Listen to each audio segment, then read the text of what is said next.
Eu começo conversando com você aí de casa e com Letícia para saber qual é o seu hobby.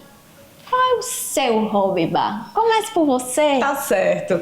O meu hobby é assim, gosto de pintar e brincar com a minha filha, mas eu também gosto de Muay Thai, porque é uma atividade que me leva a me movimentar, que vai contra o meu trabalho, que geralmente eu fico sentada no computador. Então eu preferi optar por uma atividade que gere movimento. Agora eu quero saber você. Como eu também fico muito no computador, né? Meu trabalho é ali manuseando o teclado ou o microfone, eu optei pelo funcional. Correr, fazer musculação, é maravilhoso demais. Atividade física aí como campeã, né? Eu acho. Libera o estresse assim em um nível maravilhoso. Super indico, viu, minha gente? Agora a gente trouxe várias ideias legais para vocês encontrarem hobbies diferentes. Eu conversei com a Poliana Bugarim, que faz tiro prático, Letícia.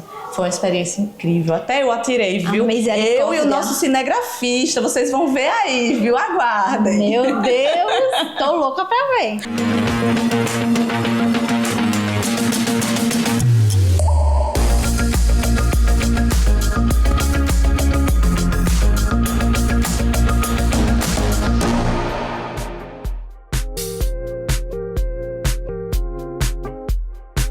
Olá, Poliana.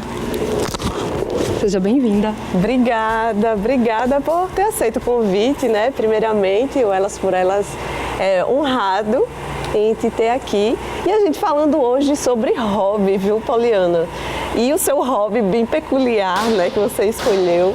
E eu acho fundamental a gente trazer para as mulheres que nos assistem, primeiro entenderem a sua história, né? Que profissão você exerce e por que você escolheu esse hobby de tiro prático? Obrigada, Bárbara.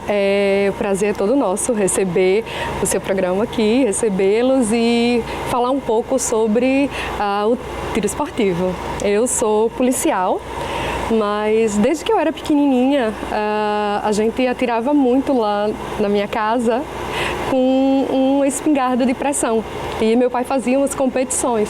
Legal. Então, depois do meu curso de formação, eu conheci o tiro prático e tenho alguns amigos que praticam, e desde a primeira vez que eu fui numa linha de tiro eu me apaixonei e vi que eu tinha muito a aprender, porque o tiro prático é um esporte que me desafia todos os dias eu aprendo e exige de mim foco, concentração, disciplina. Isso que eu ia te perguntar, né? Que benefícios, o que é que você acha que lhe trouxe de bom, assim, depois que você começou a praticar o tiro prático?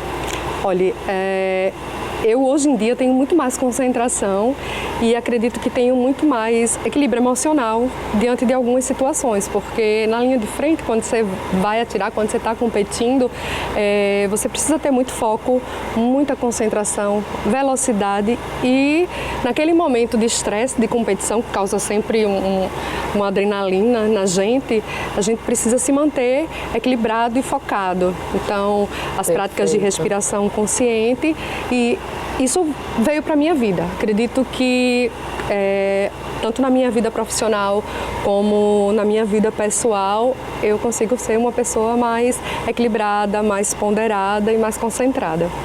É uma surpresa, assim, que geralmente a pessoa que trabalha mais no computador prefere um hobby assim mais ao ar livre, né? Vai meio que na contramão, mas você seguiu ali a linha, um amor, né? Pela prática aí do tiro.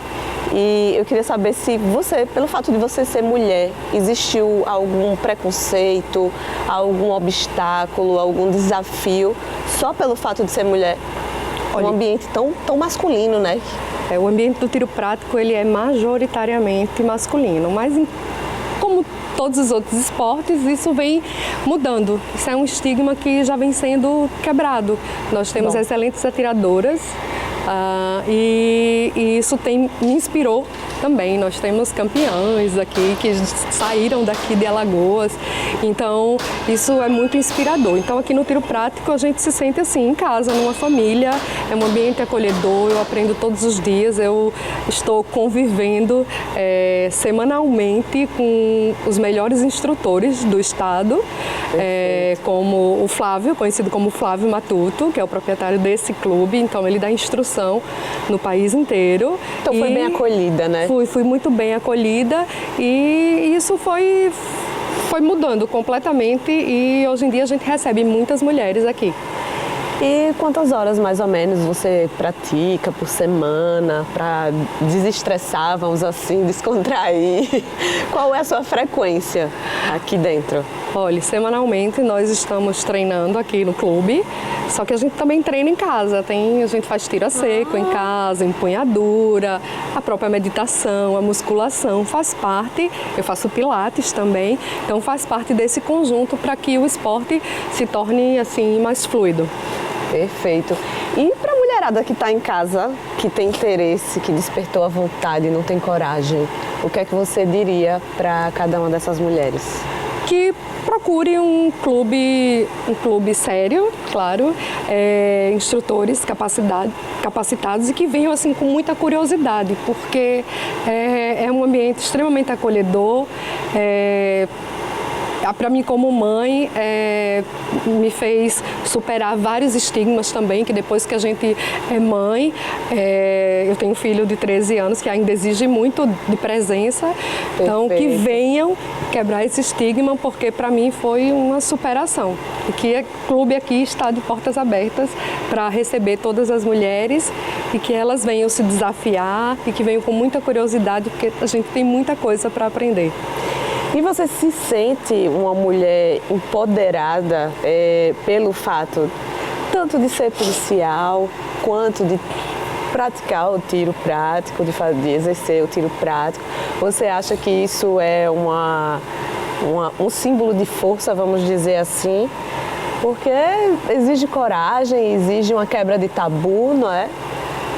Acho que o maior símbolo de força, para mim, de força e de poder também, é você conseguir fazer o que você gosta, influenciar as pessoas. Então, sim, eu posso dizer que estar fazendo o que eu gosto é um símbolo de poder para mim, mas não por conta da arma, porque aqui no tiro prático a gente atira papel, metal, papel e é apenas isso. E como eu falei no começo, é uma coisa que tem, inclusive, serenado muito a minha mente.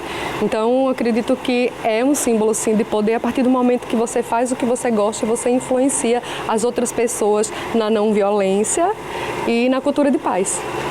E importante também deixar claro, né, que aqui é um ambiente sério, que existem regras, né, que vocês cumprem, da federação, né? Explica um pouquinho para o pessoal de casa essa parte. A gente faz parte da Federação Alagoana de Tiro Prático, então nós temos os clubes que são filiados à federação e que, consequentemente, são filiados à Confederação Brasileira de Tiro Prático, e isso traz uma seriedade. Então, quando você vai para a linha de frente, quando você entra num estande de tiro, você tem uma série de condutas e de regras a seguir que elas não podem ser burladas.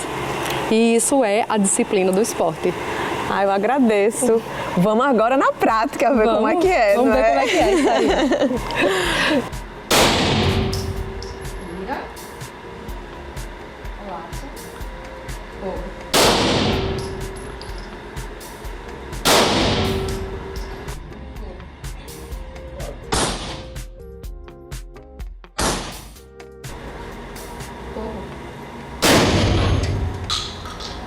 Eu conversei com Fará, ela que é mentora bilíngue, e ela tem um hobby assim bem inusitado, polidense. Não é uma coisa muito comum. Me arrisquei lá também, fiz um movimento que ela me ensinou e achei bem interessante, viu? Será que a mulherada fica um pouco tímida aí para fazer esse hobby? Acho que existe até um preconceito, ela né? explicou que são 2 tipos, né? Tem o esportivo e tem aquele que é mais sensual. Entendi, legal, interessante. E agora eu tô aqui com Farah Seton, ela que é especialista em comunicação bilíngue e ela tem um hobby tanto quanto inusitado, né? O polidense. Muito obrigada por ter aceito nosso convite. Bom dia. E eu queria aqui saber de você, como foi que você iniciou no polidense? Quando foi que você descobriu? Esse é o meu hobby, é o que eu quero fazer. Então, Letícia, faz 7 anos, mais ou menos, que eu descobri e foi, o que me chamou a atenção foi uma novela que teve da Globo, que a Flávia Alessandra, ela fazia esse esporte, mas ela fazia de um jeito diferente lá. E aí eu comecei a pesquisar e eu descobri que em Maceió tinha um estúdio e aí foi quando eu comecei essa paixão, que dura até hoje. E a gente estava conversando aqui antes e você me falou que existem 2 tipos de poli, né? Quais são? Existe o poli mais aquele sensual, que a maioria das pessoas conhece, e existe o poli esporte, né? Que é o que eu curto mais, que eu mais gosto de fazer. E Farah, assim, como é que você se sente quando você está fazendo polidense? Antes de começar a fazer e depois que você termina, como é a sensação? Então, a sensação é maravilhosa, como eu te falei, né? Antes eu posso ter o dia mais estressante do mundo, que quando eu venho para a aula eu saio assim leve, como eu me sinto como uma criança, né? Porque é muito lúdico, no sentido de que é muito divertido, a gente compete com o nosso corpo, a gente ultrapassa os nossos limites, mas assim, sem peso, tudo muita leveza e muita risada, muitas quedas, muitas risadas. E como é que você concilia o poli no seu dia a dia, né? Porque além de trabalhar com a comunicação bilíngue, você faz o polidense, né? Exatamente. Então, assim, eu vou até aliar, porque eu sou mentora de produtividade também, e eu sempre digo que é prioridade o que a gente quer. Então, assim, como o poli é muito divertido, me faz muito bem, eu priorizo. Eu sempre acho espaço para ele na minha vida, porque ele é muito importante para mim. E se você pudesse deixar um recado para quem tem esse medo, esse receio de fazer o poli, qual seria? Cara, venha e faça. Né? Só aproveita esse momento, tenha medo, venha com medo mesmo e veja como é legal, porque o medo serve para isso, né? Para a gente enfrentar. E agora eu queria que você mostrasse pra gente o seu hobby, né? Gente. Queria que você fizesse uma performance pro pessoal de casa e pra mim também, pra eu dar uma olhadinha. E eu também queria aprender alguma coisinha. Será que você consegue me ensinar? Vai ser uma mini performance, tá? Joia!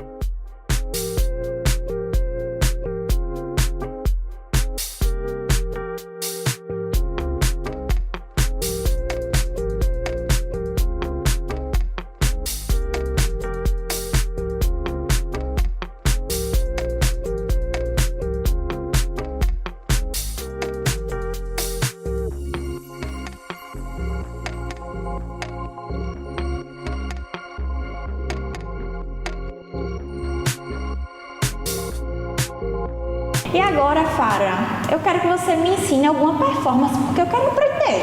Bora lá. Só explicando, Letícia, que a gente tá de pouca roupa porque precisa muito contato com o poli, tá? Então, eu tô de calça jeans aqui. Mas vamos tentar. Vamos tentar. Vamos mostrar uma que você pode fazer. Você vai encostar o pé aqui, tá vendo? E você vai fazer isso. Isso aqui já é um move que você pode fazer. O move é o movimento. É o movimento. Pronto, aí eu vou encostar esse pé aqui. É isso? Isso. E você vai subir a perna o máximo que você puder e vai descer assim, ó. Encosta aqui, ó. Suba, faz isso. Essa perna de fora, isso. Aí essa aqui, você sobe o mais alto que você puder. Isso. Agora trave bem aqui, tá? Trave aqui e olha! Arrasei! Arrasou! Tá vendo? Não é divertido? Amei! Muito bom. Eu conversei também com a Amanda Brito. É um hobby bem desafiador, que é o triatlo, né, que envolve corrida, bicicleta e natação. E nesse hobby ela superou um momento de depressão, ou seja, foi bom para a saúde dela. Foi, assim, uma conversa maravilhosa. Acho que a mulherada vai gostar, viu? Estamos aqui para explorar mais um hobby, né, da mulherada. Estamos com Amanda Brito, servidora aqui do Tribunal de Contas, e a gente vai descobrir qual é o hobby dela, qual é o seu hobby preferido, me fala. Meu hobby favorito é o triatlo, um esporte com 13 modalidades. Bem desafiador, né? Sim, muito. E como é que você encontrou, Amanda, na sua rotina, no seu dia a dia, essa modalidade como um hobby, como um escape para o seu estresse, para você relaxar? Como é que foi isso? Então, Bárbara, meus pais sempre me incentivaram muito a fazer alguma forma de esporte, algum exercício físico desde criança. Então, eu já passei pelo tênis, já passei pelo vôlei, já passei pelo handebol. Até que, na minha primeira graduação, que foi Direito, eu comecei a correr ocasionalmente e entrei na corrida.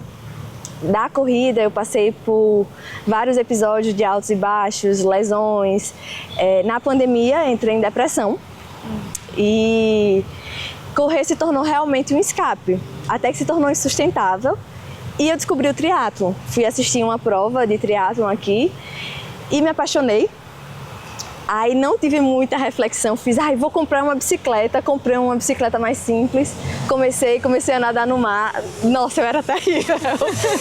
E aquele sentimento de angústia e um sentimento que a corrida, eu estava jogando para debaixo do tapete, todas as questões emocionais. O triatlo, por ser um esporte que você passa longas horas pedalando, muito tempo nadando, a corrida é mais longa também, se tornou momentos de reflexão. E aquilo me ajudou a sair de um lugar muito profundo e se tornou o meu hobby favorito e realmente assim a cura por vários problemas que eu tinha.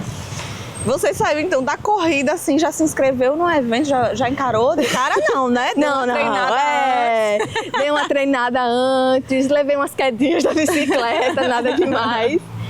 E sofri bastante, assim, para pegar o ritmo, é um esporte muito desafiador. Mas foi bem aos pouquinhos, com toda a prudência que qualquer tipo de modalidade esportiva exige. Com acompanhamento também, né? Sim, acompanhamento, com assessoria esportiva, até para não lesionar, não machucar, acompanhamento nutricional, todos esses pontos. Claro. E você encontrou, enquanto mulher, é um esporte, uma modalidade assim, que exige força, determinação, disciplina, né? Mas, apesar dessas dificuldades já implícitas na modalidade, você, enquanto mulher, você encontrou algum preconceito, algum empecilho, algum, vamos dizer, assim, ela não vai dar conta? Sim. Já teve alguma coisa desse tipo? Teve bastante. É um esporte predominantemente masculino, né? Interessante, eu não sabia disso. O triatlo de longa distância aqui no Brasil, eu acho que as mulheres ocupam 14% das provas de triatlo de longa distância, né? Interessante. Então, é um esporte predominantemente masculino.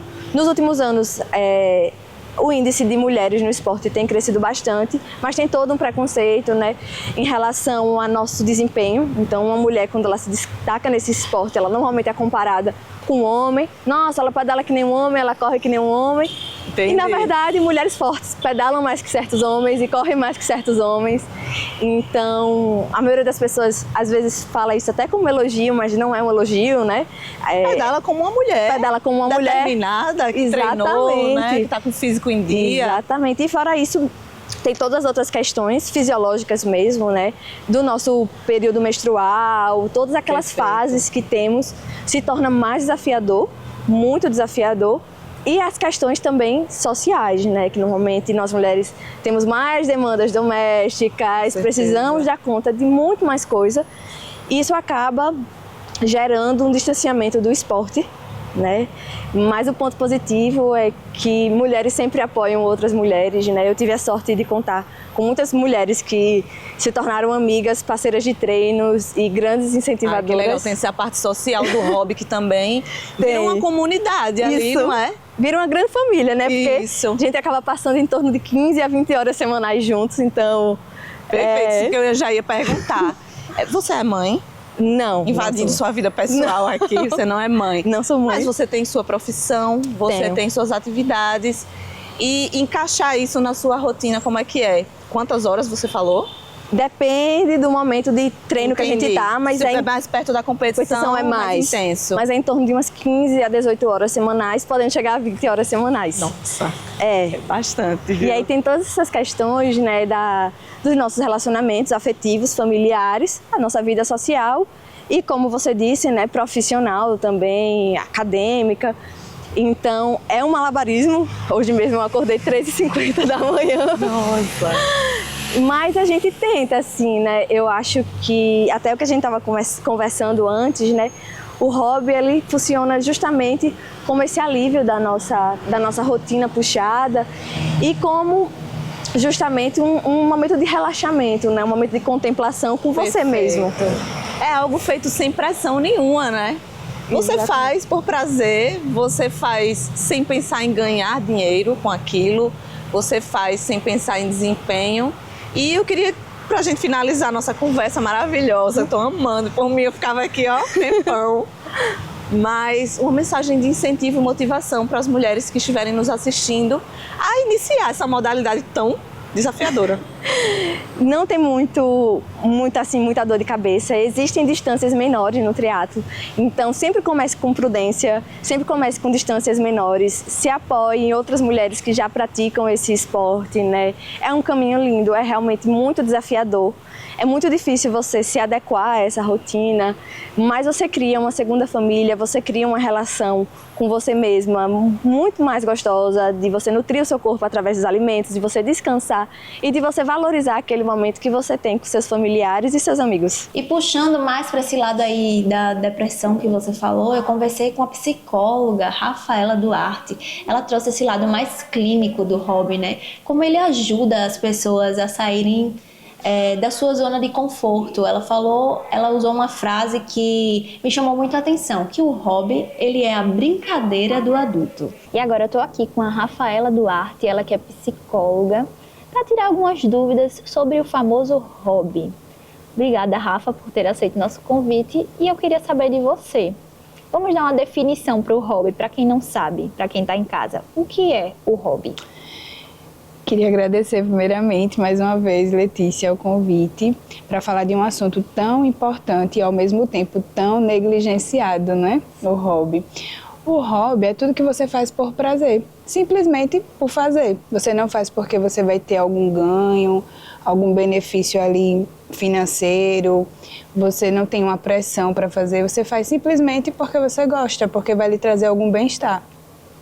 E qual o papel do hobby na saúde mental? Então, o hobby, ele tem uma função de autocuidado emocional. Porque é como se você dissesse para o seu cérebro assim, ó, você pode descansar agora.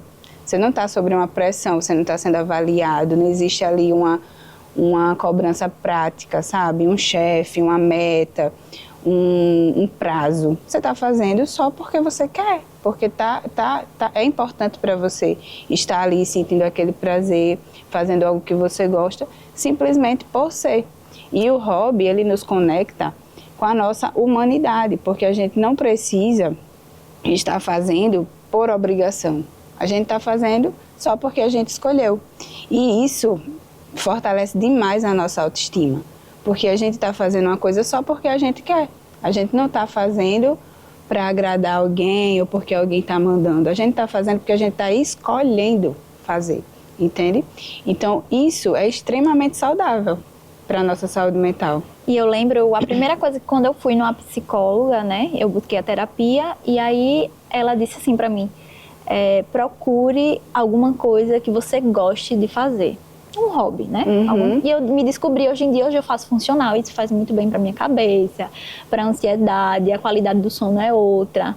Então, muita coisa, até em níveis sociais, né? Exatamente. Você tocou num ponto muito importante, porque quando a gente fala de saúde mental, a gente pensa muito em psicoterapia, a gente pensa em meditação, a gente pensa em mudança de hábitos, mas o hobby, também chamado de passatempo, né? A gente acaba vendo ali como perda de tempo muitas vezes. Então a gente não leva a sério a importância do hobby na nossa vida, sabe? Então, tem esse outro ponto também, né? De você ter aí um benefício de autonomia e de benefícios sociais mesmo, porque às vezes tira você de uma zona de conforto ali, né, de solidão, porque você vai ter contato com outras pessoas. Isso traz uma rede de apoio para você, porque querendo ou não, você está se conectando ali com outras pessoas e elas estão fazendo parte da sua vida, de alguma forma. E eu queria também saber, Rafa, para as pessoas que falam, que usam isso como desculpa, mas eu tenho a rotina muito corrida, como é que a gente faz para encaixar esse hobby? Por exemplo, no meu caso, eu coloquei 3 dias na semana para fazer atividade física, que é, no caso, o funcional. Porque eu não gosto de academia, não gosto de corrida, essas coisas, mas eu me encontrei no funcional, realmente. Então, como é que uma pessoa ela pode encaixar esse hobby na rotina dela? Uma pessoa que é mãe, uma pessoa que trabalha fora, trabalha em casa e tem essa rotina corrida. Você já respondeu. Você colocou na sua agenda, você determinou os dias, né? O hobby ele não é para ser encaixado, ele é para que você crie o momento. Você tem que ter esse momento na sua agenda. Você precisa levar ele com a mesma importância que você leva um compromisso de trabalho, por exemplo. É óbvio que o tempo de trabalho é muito maior na nossa vida, né? Até porque a gente vive num mundo que gira em torno do trabalho. Mas você precisa criar esse espaço, sabe? Na minha agenda ali, com 1000 coisas para fazer, tem que ter ali momento de hobby, momento de prazer, momento de desconectar, de descanso, entende? Então não é encaixar, é criar. Então, agora, olhando nos olhinhos dos nossos telespectadores, eu queria que você deixasse um recado para eles, para buscarem esse hobby como uma qualidade de vida também. Eu escutei uma vez uma frase que dizia o seguinte: hobby é quando o adulto quer brincar. Então, se permita viver, procure entender o que é que você gostava de fazer quando você era criança. Era pintar, era escrever, era dançar, era jogar quebra-cabeças, enfim.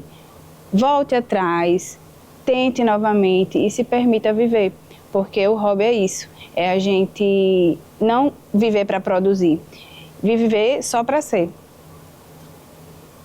Deu para entender? Deu. Então é isso, pessoal. A gente vai finalizar. Não deixem de lado essa prática, porque o hobby é muito importante para a nossa saúde mental. Então é uma coisa muito negligenciada pelas pessoas, né? Que a gente não dá muita importância, porque é algo que sai da nossa produtividade, que a gente não ganha dinheiro com aquilo, mas que tem um benefício extremo. E aí, vocês nos acompanhando, vocês vão entender como é importante descobrir essa atividade na sua vida, não é, Lê? Incentivar, uma maneira do Elas por Elas, incentivar você de casa a se movimentar, a sair da sua zona de conforto. Perfeito.